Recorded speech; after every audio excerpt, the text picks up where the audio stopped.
Ok, on va parler entraînement et répétition partielle. Les répétitions partielles, ça va être par exemple de faire sur des élévations latérales seulement 7 parties du mouvement et ne pas aller en amplitude complète. Je vais vous présenter 2 méthodes de le faire. La première méthode, ça va être tout simplement de faire des reps partiels dans un objectif de potentiation. Ça veut dire quoi? Ça veut dire que si je reprends ce même mouvement, au lieu de faire mes répétitions normales à 20 kg en série de 10 par exemple, je vais mettre 30 kg et je vais faire une rep partielle sur 6 reps par exemple.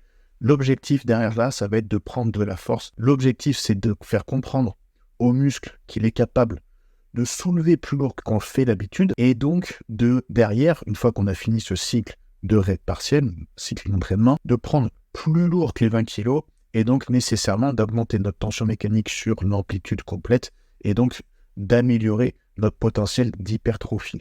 Ok, on se retrouve pour la suite des répétitions partielles en bodybuilding et comment les utiliser pour l'hypertrophie. Dans la première partie, je te parle d'augmenter ton potentiel de force. Dans la deuxième partie, je vais te parler d'augmenter ton temps sous tension. Si je reprends l'exemple des élévations latérales que je te donne une première réelle, tu sais que les épaules aiment s'entraîner sur un temps sous tension assez élevé.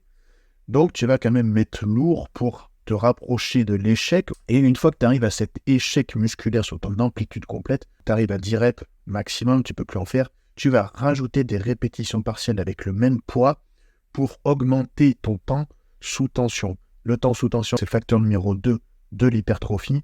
Et c'est vraiment une méthode que j'affectionne, notamment pour les épaules, pour rajouter de la tension au global sur ton muscle, sachant aussi que ça permet d'avoir une fatigue nerveuse moins importante que la première méthode que je t'ai montrée sur les répétitions partielles. Je te laisse essayer les répétitions partielles dans les deux cas et tu me diras ce que tu en penses.